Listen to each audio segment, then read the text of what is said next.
It's an honor and privilege to speak to you today. I've been asked to read a statement to you on behalf of Senator Tom Udall in honor of Navajo Kotaker Day, to also honor my late Nolly, Corporal Joe Vandever Sr.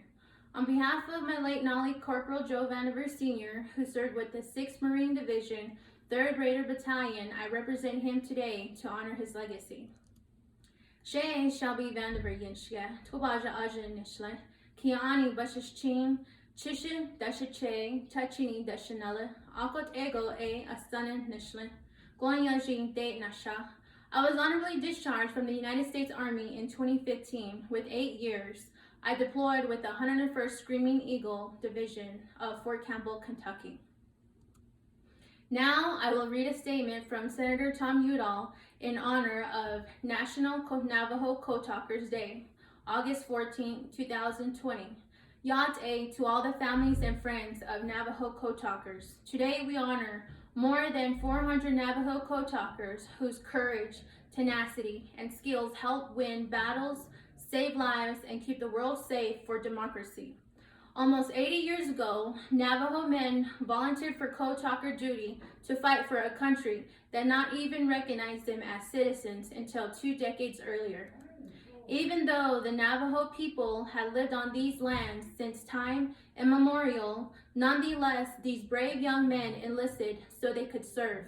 The Kotakers' training in the United States Marine was rigorous.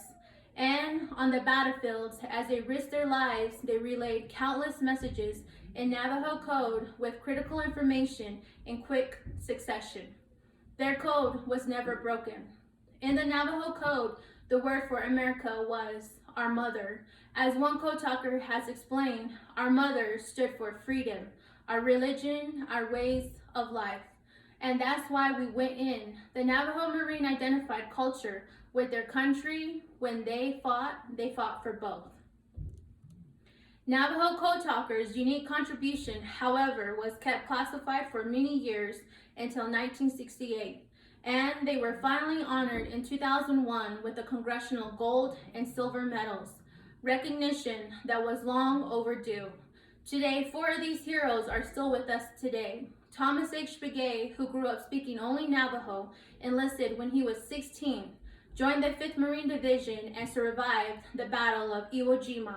Mr. Begay served in the United States Army in the Korean War and survived the Chosin Reservoir Battle.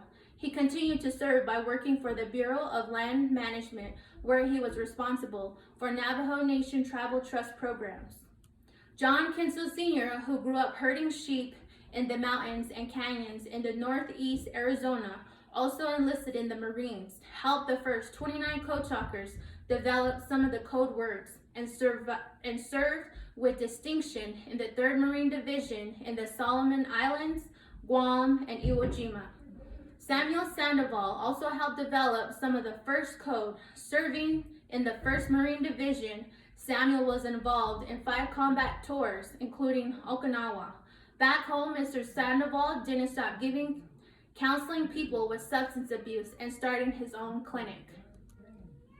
And Peter McDonald Sr., who serves as president for the Navajo Kotakers Association.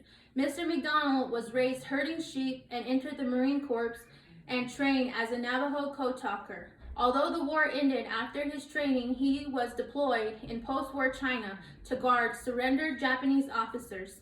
Mr. McDonald also served as chairman of the Navajo Nation.